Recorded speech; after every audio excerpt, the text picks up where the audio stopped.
Hello there, welcome back to buildqueue. This is going to be part 10 parts already, in a multi-part series about building Unity projects with Jenkins.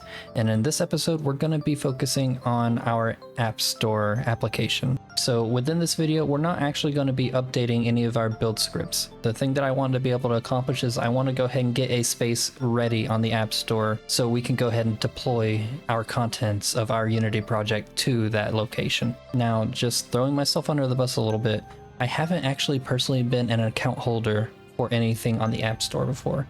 So what that means is I haven't gone through the process of setting up an application from scratch in the context of being on the App Store.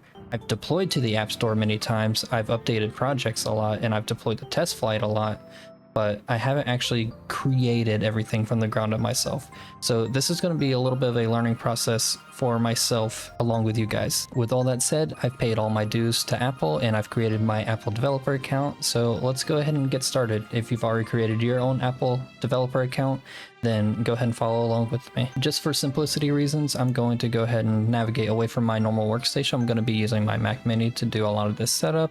So first thing I'm going to do is I'm going to open up Safari, just type in Apple Developer, and it'll go ahead and redirect you to the Apple Developer website. I'm going to go ahead and sign in. Now that I'm signed in, the first thing that I want to do is I want to go ahead and create an identifier for my test application. It can be a little bit confusing to understand exactly what to do first, but this is a good place to start. So under certificates, IDs, and profiles, you're going to go to identifiers. I went ahead and created this one, but I'm going to create another one. This one was just a little test before I created this video. So register a new identifier for the application that we're going to be putting together. I'm just going to use an app ID. I'm going to select app and then select continue. Okay, so the first thing that I'm going to add is I'm going to go ahead and add a unique bundle ID here. I'm going to name this com.buildqueue.testUnity project. You can name it whatever it is that you want, but try to keep this form. And the form here is com. Usually company name or domain name, as it says down here, and then the app name. And the app name is just going to be Test Unity Project for myself. And then for the description, I just put Test Unity Project. And then if you want to add other services to your application in the future, you can set them here. For instance, if you need to be able to enable push notifications for your application, then you can select it here. But I don't need anything, so I'm just going to select continue. As you scroll down here, if there's anything that you need to accept, go ahead and accept. Apple likes to throw out a lot of different agreements that you need to accept before you can really proceed. So I've already done that with every one of them. So I'm just going to select register here at the top, and now I can see my identifier here. The next thing that I'm going to do is I'm going to select developer, I'm going to select account. This gets me back to this developer console.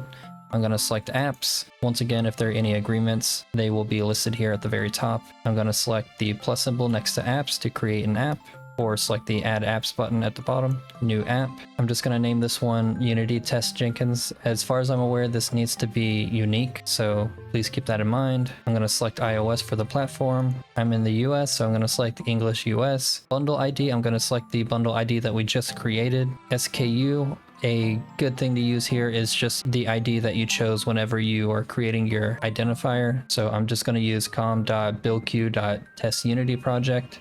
And then user access, I'm going to leave it at full access, and then I'm going to select create. Okay, and there are no issues with it, so that's great. So our app has been created. Not really, just the space where our application will live. It's been created.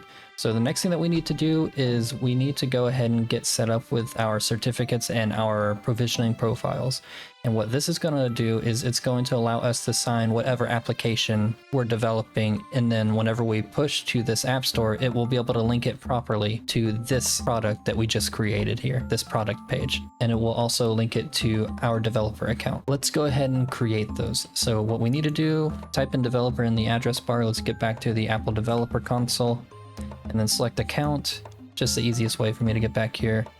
Select certificates, create a certificate, or the plus symbol here. I'm going to select Apple distribution here. Depending on your business needs or your personal needs, select whichever type of certificate it is that you need. Apple distribution will work fine for what I'm doing. Select continue, and then we can't really create this just yet. We have to do something on our Mac. We need to go to the keychain access and we need to create the certificate signing request file. So let's go ahead and head over there and do that. In the upper right hand corner, there's a search symbol for Spotlight search, and then search for keychain access. and then open it. I'm going to open keychain access. After we've opened up keychain access, we're not going to modify anything in here. What we're going to do is we're going to come up here to upper left hand corner, select keychain access, go to certificate assistant, and request a certificate from a certificate authority. Select this. We're going to go ahead and enter our information here. After you filled in your information, you're going to select save to disk instead of email to certificate authority. Select continue. I'm going to save everything here to downloads. You can save it to desktop if you want. I like to keep mine in downloads. Select save and then select show in Finder. And here's our cert signing request. So let's head back over to the developer console. Now let's go ahead and upload. Select choose file, find wherever you stored this, select upload, select continue, and it'll populate all the certificate details here, and then select download. Do you want to allow downloads on developer.apple.com? Select yes or allow, and everything downloaded, and I can see it popped up here in the lower right hand corner. I'm going to select it. I'm going to select distribution.sir, which is our certificate. I'm going to go ahead and add it to my keychain here. I'm going to select system under keychain, and then I'm going to select add. I'm going to put in my information. Now, after you've downloaded your certificate, the next thing that we're going to do is we're going to go ahead and create a provisioning profile. So I'm going to select all certificates here to go back. I'm going to select profiles. I'm going to select generate a profile. I'm going to go down to the distribution section and I'm going to select App Store Connect. Create a distribution provisioning profile to submit your app to App Store Connect. This is fine. This will work with what we need.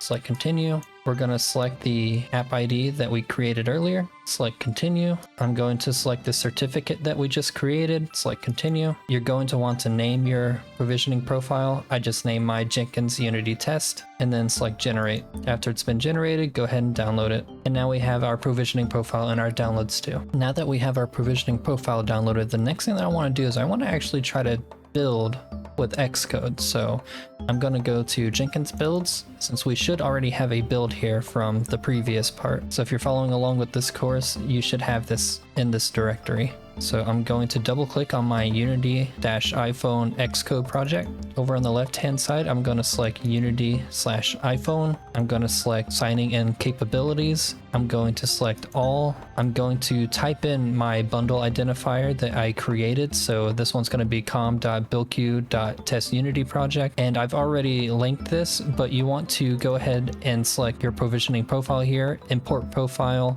navigate to the downloads directory where it put your provisioning profile, and you want to select that. And then after you've done that, let's go ahead and try to archive everything. In order to do that, go ahead and select product and then select archive, and let's see if it builds correctly. This will take a little bit of time. Now this is going to be a rather important pop-up. So you're going to type in your password here. This is going to be the password, I believe, to signing in on your Mac device. Then you're going to select always allow. If you don't select this, it's going to be hard for your build pipelines to properly work because they're going to be halted basically by this here. It won't be able to select allow or always allow. So the earlier that you can select always allow here, the better. And then the build succeeded, so nice. And now we have options to distribute the app, validate app, all this kind of stuff. Before I move on, I'm going to select validate. So I'm selecting validate with App Store Connect. App Store Connect access for Daniel Watkins is required. Ensure that your Apple ID account, usernames, and passwords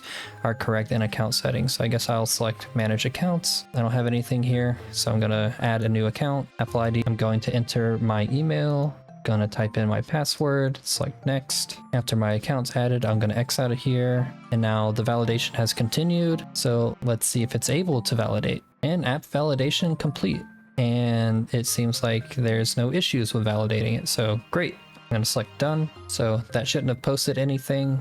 It's just validating, and that's perfectly fine with me. I'm not going to select distribute though. That's going to be later, and that's going to be automated. Well, that's going to be it for part 10. In this part, we managed to go ahead and create our application on the App Store, and then we went ahead and got everything set up so we can actually distribute our application.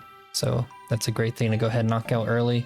In the next part, in part 11, we're going to be modifying our build pipeline to push automatically to test flight. And trust me, there's going to be a lot of stuff involved with doing so. But again, that's it for this part of the course. So thank you so much for joining, and I'm looking forward to seeing you in the next part. Goodbye.